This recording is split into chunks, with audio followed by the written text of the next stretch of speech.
Muhammad Nabi Rasul yang akhir.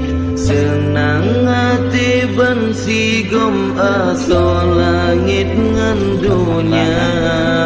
Nepedang hukum pesabur dalam menjalankan tugasnya sesuai dengan aturan. Mudah-mudahan diterima masyarakat dan mudah-mudahan peluang untuk beliau semakin mendalam menjalankan tugasnya di kabupaten kota. Mudah-mudahan beliau dilindungi Allah, semua tugasnya lancar dengan masyarakat, membangun dengan masyarakat, tokoh ulama dan para tokoh adat, Kapolres Kota dan Kabupaten Aceh Utara. Mudah-mudahan dilindungi oleh Allah Subhanahu wa Ta'ala. Tentang beliau alhamdulillah ramah tentang bergaul dengan masyarakat, membangun dengan masyarakat.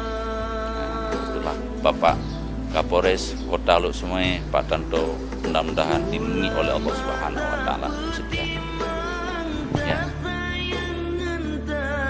Cinta ulama labang